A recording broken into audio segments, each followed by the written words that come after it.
Selamat malam Tribuners, senang sekali saya Mesya Marasabesi bisa menyapa Anda kembali di Tribun Ambon hari ini, edisi 19 Agustus 2024. Di mana sejumlah informasi terbaru dari kota Ambon dan sekitarnya akan kami hadirkan untuk Anda. Inilah berita pertama. Jafar Khairumaratu resmi ditahan di rutan kelas 2A Ambon selama 20 hari ke depan. Setelah menjalani pemeriksaan intensif selama 2 jam, Sekretaris Daerah atau Sekda Kabupaten Seram Bagian Timur atau SBT, Jafar Khairumaratu akhirnya digiring ke rutan kelas 2A Ambon, Sabtu 17 Agustus 2024. Ia akan menjalani masa penahanan selama 20 hari ke depan, terhitung dari Sabtu 17 Agustus hingga 5 September 2024. Selanjutnya, Jafar Khairumaratu akan segera dilimpahkan ke Pengadilan Ambon untuk persidangan terkait dugaan kasus korupsi yang melibatkan dirinya dan pihak lainnya. Diketahui Jafar Khairumaratu akhirnya diringkus Kejaksaan Tinggi Kejati Maluku setelah 5 bulan menjadi DPO. Jafar diringkus tanpa perlawanan di Desa Waimital, Kecamatan Kairatu, Kabupaten Seram bagian Barat, Sabtu 17 Agustus 2024. Ia dibekuk di sebuah rumah kontrakan oleh tim tangkap buronan atau Tabur Kejati Maluku pukul 11.15 waktu Indonesia Timur. Untuk diketahui, Jafar Khairumaratu merupakan tersangka dalam kasus dugaan tindak pidana korupsi, anggaran belanja langsung dan tidak langsung pada Sekretariat Daerah SBT tahun 2021. Khairumaratu sudah 3 kali dipanggil tim penyidik Kejati Maluku sebagai tersangka dalam kasus tersebut. Namun 3 kali tak memenuhi panggilan. Akhirnya penyidik Kejati Maluku memasukkan Jafar dalam daftar pencarian orang atau DPO. Ya.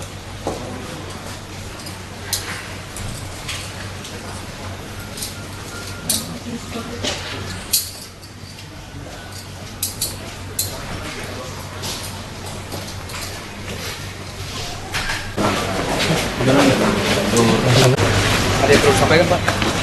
Sampaikan apa, Pak?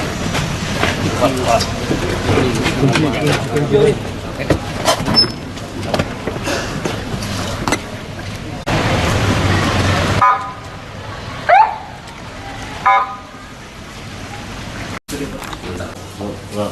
Ya.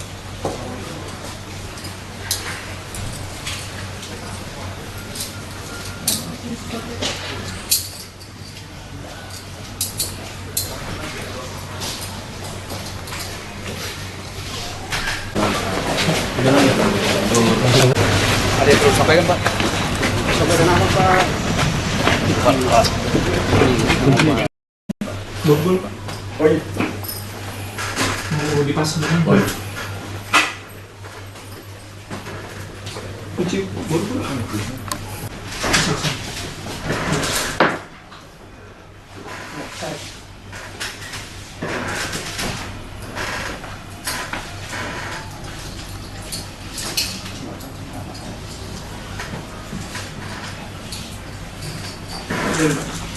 Sudah, Pak. Ya.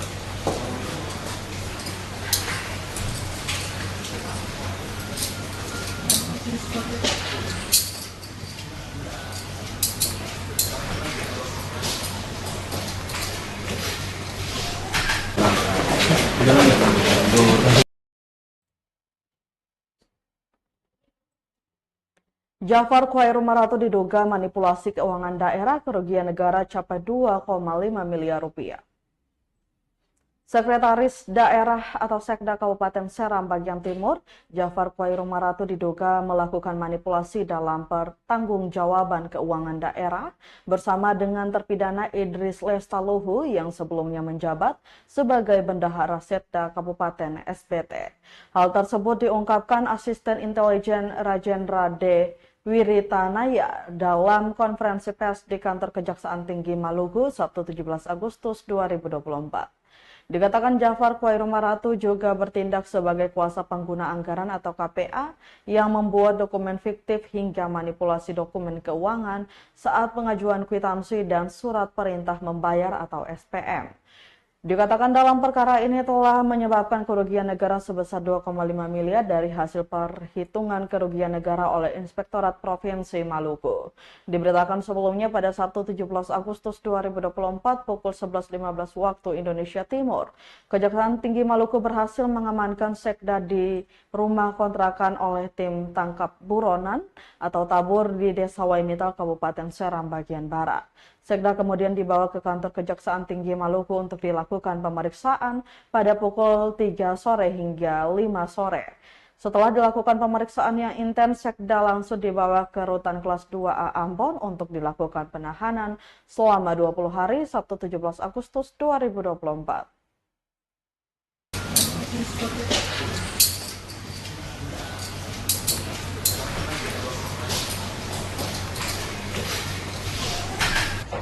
Itu yang diduga pada tahun 2021 terdapat belanja langsung dan tidak langsung pada Sekda Kabupaten Seram bagian timur sebagaimana termuat dalam DPA SKPD di tahun 2021 yang nilainya belanja langsungnya 12.999.905.293 rupiah dan belanja tidak langsungnya 16.049.553.620 rupiah, sehingga totalnya tuh 28.839.458.913 rupiah. Sebagai pengelola keuangan pada Sekda Kabupaten Seram bagian timur, yang mana tersangka DK ini bersama dengan terpidana Idris Lestaluhu selaku bendahara. Jadi diduganya adalah fiktif, markup dan sebagainya, serta telah dimanipulasi beberapa dokumen-dokumen keuangan pada saat pengajuan kwitansi dan SPM dari terpidana Idris Lestaluhu sebelumnya selaku bendahara pengeluaran dan tidak pernah dilakukan pengujian, namun oleh tersangka Dr. Andes DK langsung ditandatangani dalam kapasitas selaku pengguna anggaran. Jadi perkara ini bermula dari surat perintah penyidikan penetapan tersangka pada tanggal 29 Januari 2024 yang sudah dipanggil sebanyak 3 kali secara patut.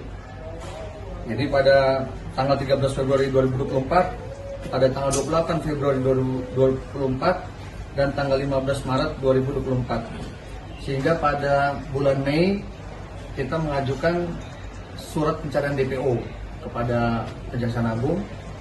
Makanya alhamdulillah pada hari ini Sabtu telah berhasil diamankan. Ada yang perlu disampaikan, Pak?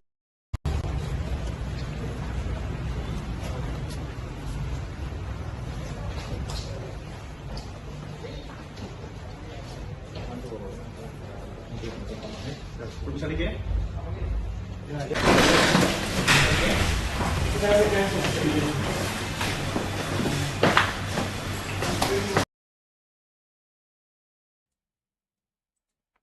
Kita beralih ke berita selanjutnya. Pemerintah Negeri Batu Merah bakal tertibkan area Pasar Mardika hingga Ongkoliong. Pemerintah Negeri Batu Merah akan melakukan penataan dan penertiban di kawasan Pasar Mardika hingga Pasar Ongkoliong, Kota Ambon. Langkah ini diambil sebagai upaya mengatasi kesemrautan dan kemacetan yang kerap terjadi di kawasan itu. Hal tersebut sebagaimana pengumuman yang dibacakan dari pihak pemerintah negeri kepada pedagang di Pasar Batu Merah, Kota Ambon, Minggu 18 Agustus 2024. Terpantau Raja bersama sejumlah staf turun lapangan untuk mengumumkan rencana pemetaan dan penertiban tersebut. Mereka juga membagikan selebaran pengumuman kepada pedagang yang berisi informasi mengenai perencanaan itu. Kepada tribunambon.com, Raja Batu Merah Ali Hatala menjelaskan bahwa penataan dan penertiban pasar ini akan dilakukan dalam waktu dekat. Sebab menurutnya kawasan itu menjadi perhatian pemerintah provinsi dan kota. Ia juga menambahkan bahwa langkah tersebut sebagai tindak lanjut dari rapat koordinasi bersama pemerintah provinsi dan kota serta rapat koordinasi dengan pemerintah negeri dan Saniri yang digelar pada 15 Agustus 2024 lalu. Juga sebagai pemerintah negeri harus melaksanakan arahan tersebut. Penertiban ini juga dipersiapkan untuk pengaspalan sekaligus kunjungan Presiden yang dijadwalkan akan meresmikan Pasar Mardika Ambon. Ali berharap para pedagang dapat mengikuti aturan-aturan yang sudah ditetapkan demi kelancaran dan kenyamanan bersama.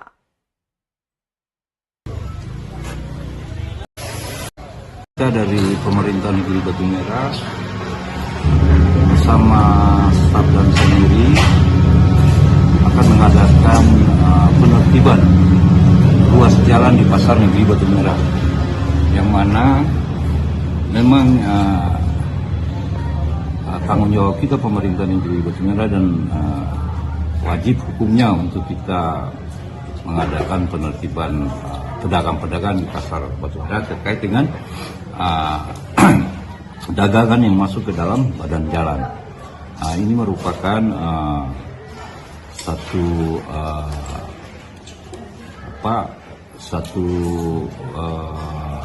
koordinasi yang memang sebelumnya kita dari pemerintah negeri bersama dengan pemerintah provinsi dan kota duduk bersama untuk rencana mengadakan pembersihan dari pasar Mardika sampai ke Ongkolyong.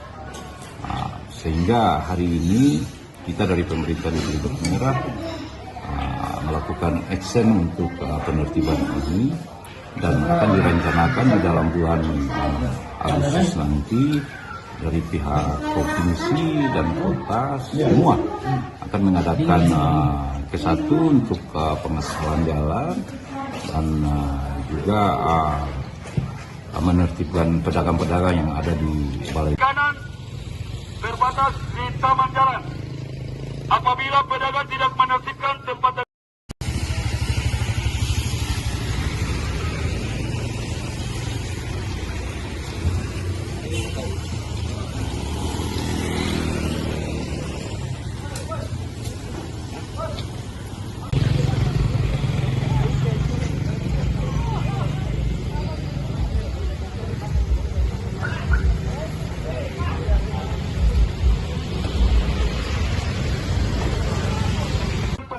jalan mulai dari Mardika sampai ke Ongkolyong. Seluruh pedagang diminta segera menertibkan sendiri tempat dagangannya di mana berada di sisi kiri pantai, mulai dari jembatan sampai dengan Ongkolyong. Kita ke Kabupaten Maluku Tenggara, tumpukan sampah berserakan di Jalan Wadek hingga Langgur, Maluku Tenggara. Tumpukan sampah berserakan di beberapa titik Jalan Wadek hingga kawasan Langgur, Kabupaten Maluku Tenggara atau Malra. Pantauan tribunambon.com Senin 19 Agustus 2024 pukul 12 siang. Tumpukan sampah terlihat mulai dari kawasan depan Taman Wadek juga di samping kantor Disperindak hingga kawasan Langgur. Tumpukan sampah terdiri dari bekas popok anak-anak, kertas nasi, bungkusan plastik makanan ringan, botol air bekas minuman hingga tikus mati. Ironisnya tumpukan sampah tersebut berada tepat di bahu jalan-jalan utama yang menjadi akses vital masyarakat. Kondisi tersebut ramai dikeluhkan oleh masyarakat sekitar Wadek. Rizky 28 tahun, salah satu pemilik kios galon mengatakan, mobil sampah sering terlambat mengangkut. Rizky mengatakan sejak subuh, mobil sampah tidak kelihatan dan petugas kebersihan juga tak nampak bertugas pada hari ini. Dikatakan di awal pekan seharusnya dinas terkait berkoordinasi agar tumpukan sampah jangan sampai menggunung hingga siang hari. Ini akses jalan utama menuju Kota Tual. Sementara Kepala Dinas Lingkungan Hidup Malra, Cornelis Retop, yang dihubungi melalui pesan singkat WhatsApp belum menanggapi Tribuners.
Harga ikan di Maluku Tenggara masih mahal, Tribuners, Sulawesi Rp650.000 per ember.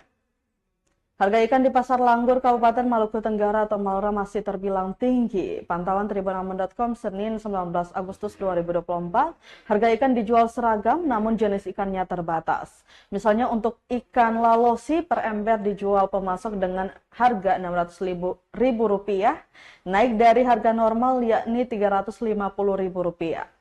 Pedagang menjual kembali dengan Rp20.000 dan Rp25.000 per tumpuk untuk 5 hingga 6 ekor ukuran sedang. Sedangkan untuk ikan puri halus dilepas pemasok dengan harga Rp520.000 per ember, jauh dari harga normal yakni Rp300.000 per ember. Untuk satu tumpuk dihargai Rp10.000, sementara ikan momar dijual Rp400.000 per ember, naik dari Rp100.000 dari harga normal yakni Rp300.000. Mama Jul, salah satu pedagang di Pasar Langgur, mengatakan mahalnya ikan sudah semenjak 2 hari yang lalu. Dikatakan jenis ikan terbatas untuk hari ini yang mendominasi palala. Pemasokan momar baru masuk beberapa saat lalu.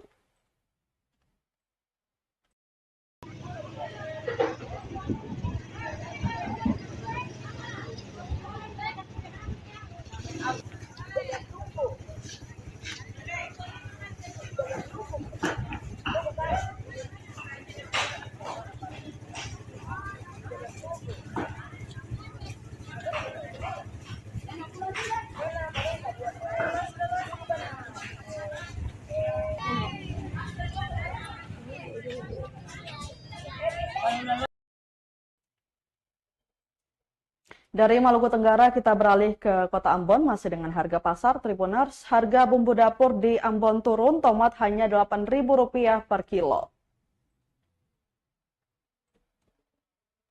Harga tomat di Pasar Batu Merah, Kota Ambon mengalami penurunan drastis Minggu 18 Agustus 2024.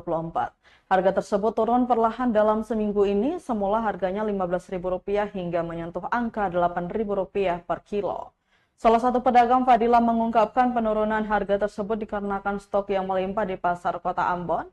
Stok tomat yang diterima Fadila berasal dari Namlea, Kaubisonta, Manado, Surabaya, dan Makassar. Penurunan harga juga terjadi pada komoditi cabai. Disebutkan cabai keriting dibanderol Rp80.000 per kilo. Sebelumnya harga cabai keriting Rp100.000 per kilo. Sementara cabai rawit Rp80.000 per kilo dari sebelumnya Rp120.000 per kilo. Untuk pembeli, Fadila katakan masih tetap aman.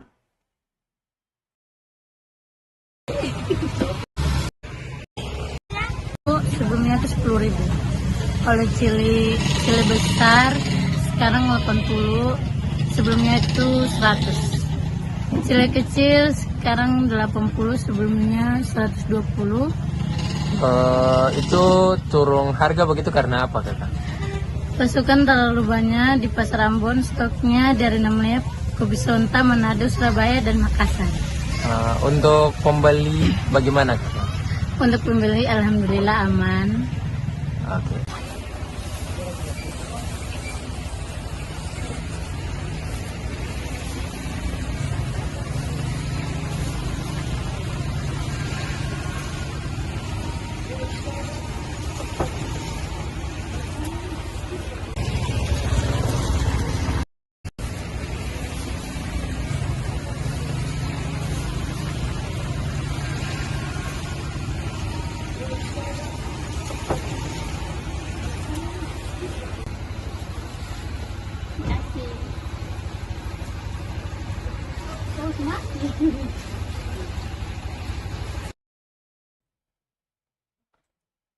Kita ke berita terakhir, Tribuners. Semarak Kemerdekaan warga Kota Jawa di Ambon gelar lomba panjat pinang. Semarak kemerdekaan dirasakan seluruh warga Kota Ambon. Berbagai perlombaan pun dilakukan untuk meramaikan semangat nasionalisme. Tak terkecuali warga kawasan Kota Jawa Negeri Rumah 3 Kecamatan Teluk Ambon, Kota Ambon. Ratusan warga berkumpul untuk mengikuti berbagai lomba, salah satunya panjat pinang. Selain itu ada lomba lainnya berupa gawang mini dan dayung perahu. Ketua Panitia Lomba Haikal Tuara 31 tahun mengatakan, lomba-lomba ini digelar untuk memperkuat solidaritas antar warga terkhususnya di Hari Kemerdekaan ini. Banyak hadiah disediakan bagi panitia para pemenang lomba. Tak heran para peserta sangat antusias berupa sepeda, perabotan rumah tangga hingga televisi. Dirinya berharap kegiatan seperti ini makin sering dilakukan demi memperkuat rasa persaudaraan dan kekeluargaan antar warga.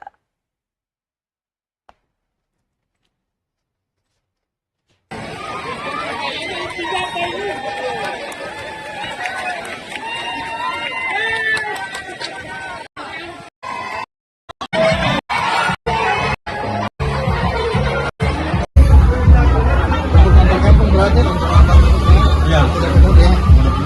Kegiatan ini berupa apa saja, Pak? Tadi diawali itu dengan bola gawang ini, terus kayu perahu, dan terakhir ini ada pohon pinang. Terus dari tadi suasana yang gimana dirasakan dari kegiatan ini gimana? Peserta lomba tadi cukup antusias. Terus harapan ke depan ini kira-kira dari kegiatan ini akan bisa Yang saya harapkan ke depannya itu menambah kegiatan-kegiatan nasionalisme.